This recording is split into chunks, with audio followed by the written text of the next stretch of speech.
Alors dernier point, quelle utilisation d'un point de vue pédagogique des élevages en classe? On va faire vraiment un focus sur le cycle 1 parce que c'est sans doute là où c'est le moins évident et on évoquera après les programmes au niveau du cycle 2 et du cycle 3.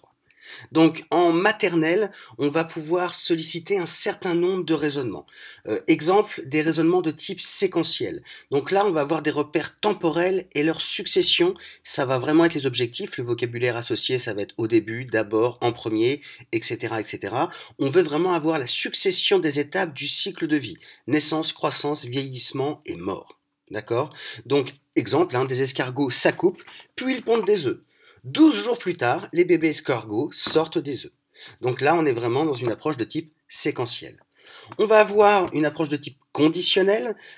Exemple, si les escargots s'accouplent, alors ils donneront naissance à des bébés escargots.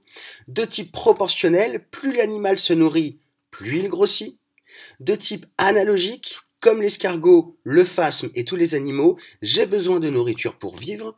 De type comparatif, repérage des points communs et des différences quant aux attributs et au mode de vie des différents élevages, ce qui pourrait donner, pour grandir, le phasme doit changer de peau. Je grandis, ma peau grandit, mes vêtements deviennent trop petits, je dois en changer. Donc on aurait pu également comparer ça avec l'escargot où nous n'avons pas de mue. Donc on va pouvoir vraiment construire le vocabulaire, les verbes, se nourrir, se déplacer, s'accoupler, les substantifs, coquille, pied, tentacule, etc. Et adverbes, végétarien, herbivore, lent, mou, dormeur, voilà, adjectif et adverbe. Donc les différentes traces possibles, on va pouvoir faire des dessins d'observation, on en reparlera, des tableaux pour pouvoir consigner les observations, on va pouvoir prendre des photos, etc., etc. Alors des situations qui pourraient être abordées en classe. Les comparaisons se font avec des références fréquentes au corps de l'enfant et aux autres élevages déjà réalisés. Est-ce que les escargots et les phasmes grandissent? Qu'est-ce qu'ils mangent? Comment ils se déplacent? Comment est-ce qu'ils vont voir? Donc on va essayer d'aller trouver les yeux. Comment réveiller les escargots ou les phasmes? Qu'est-ce que les escargots entendent? Comment les escargots font-ils des bébés? Même question pour les phasmes. Alors voilà des exemples, tableaux illustrés dans lesquels sont codées les observations. Vous voyez le codage là? Oui, non. Est-ce qu'il a mangé de la salade? Est-ce que? On va avoir des écrits illustrés qui rendent compte des expériences et des observations réalisées. Autre exemple, des photographies où on va pouvoir observer des excréments laissés sur une feuille et on va pouvoir se rendre compte que la couleur des aliments conditionne la couleur des excréments. L'escargot vu de dessous, on va pouvoir localiser sa bouche. On pourra également localiser, quand il est sur cette vue-là, son orifice respiratoire. D'autres exemples décrits. Est-ce que les escargots mangent de la pomme? Voilà ce qu'on a placé dans le vivarium. Voilà ce qu'on a observé après, etc. Comment les escargots font-ils des bébés? On va pouvoir observer l'accouplement. On va pouvoir se poser des questions. Est-ce qu'ils pondent des œufs? On va observer les pontes.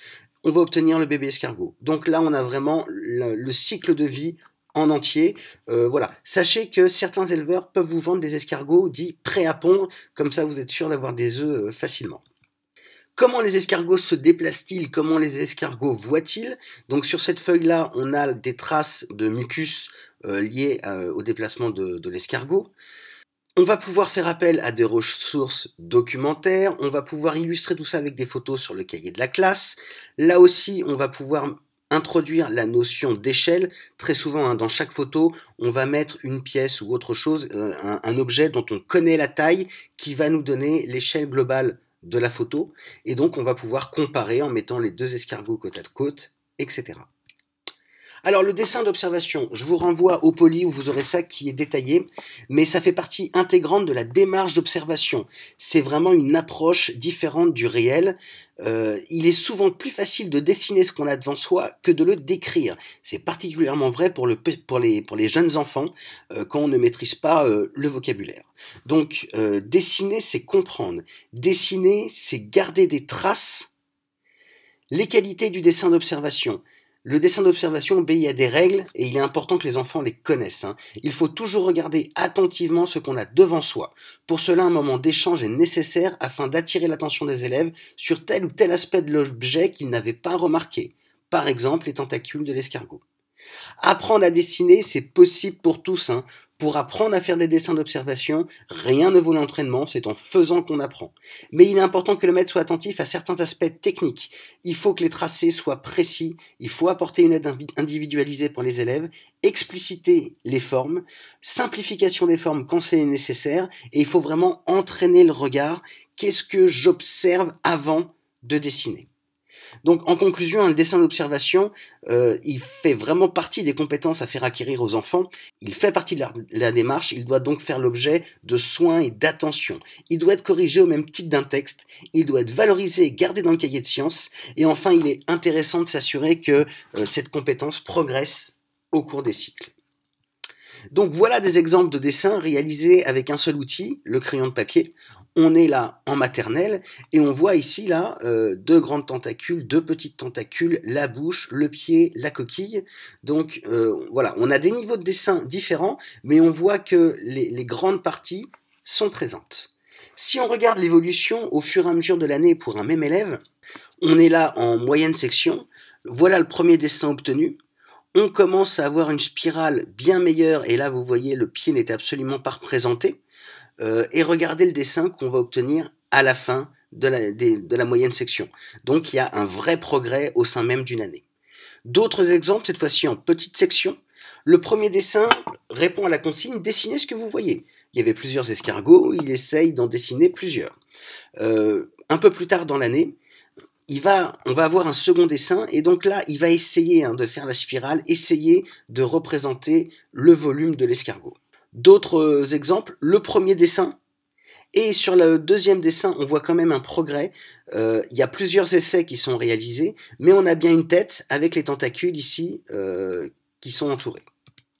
D'autres exemples, des progrès entre le dessin 1 et le dessin 2 sont très visibles. Et ici, il y a confusion entre dessiner et écrire. Vous voyez que là, on est un petit peu entre les deux. Isis, ici, elle s'est saisie du terme de la consigne, le verbe dessiner, en précisant « je ne sais dessiner que les bonhommes ». Donc là aussi, c'est là où on voit qu'il y a vraiment besoin d'accompagnement. Tu me demandes de dessiner, je te fais un dessin. Les escargots, je ne sais pas faire, alors je dessine ce que je sais faire, en l'occurrence, un bonhomme. Pour les phasmes, alors on va pouvoir avoir différents moments de focalisation. Première focalisation, on va se demander pourquoi les phasmes ne bougent-ils plus. Et on va émettre plusieurs hypothèses. Peut-être qu'ils veulent écouter la maîtresse, peut-être qu'ils ont peur, peut-être qu'ils sont morts, peut-être qu'ils dorment. Et on va pouvoir regarder un certain nombre de ces hypothèses. Par exemple, est-ce qu'ils sont morts? Quand on va les voir bouger après, on pourra déduire qu'ils n'étaient pas morts. Autre exemple, comment les phasmes se déplacent-ils? Peut-être qu'ils montent lentement. Peut-être qu'il a des griffes, peut-être qu'ils vont chercher du scotch, peut-être qu'ils ont des petites pattes collantes. Donc vraiment, on est dans la démarche d'investigation avec les élèves.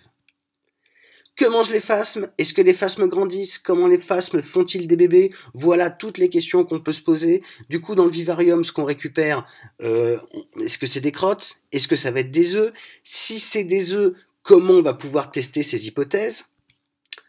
On observe que ce sont des crottes, on met les boules dans un pot pour savoir ce que ça devient, et des bébés phasmes sont sortis des œufs, enfin. On a donc la réponse à notre question. Enfin, au cycle 2, je vous ai mis ici un extrait du programme. Identifier ce qui est animal, végétal, minéral, ou élaboré par les êtres vivants, développement d'animaux et de végétaux, le cycle de vie des êtres vivants, régime alimentaire de quelques animaux et quelques besoins vitaux, là en l'occurrence des végétaux. Ceci dit, vous allez devoir mettre des végétaux dans vos élevages. Donc le fait d'avoir un pot de confiture dont vous aurez percé le couvercle avec de l'eau à l'intérieur, vous mettez là la tige de votre once, elle vivra beaucoup plus longtemps. Mais sur cet élément déjà de programme, vous voyez tout ce que peut nous apporter les élevages. C'est ce qu'on voit ici dans les exemples de situation, réaliser de petits écosystèmes, élevage, culture, en classe, dans un jardin d'école ou une mare.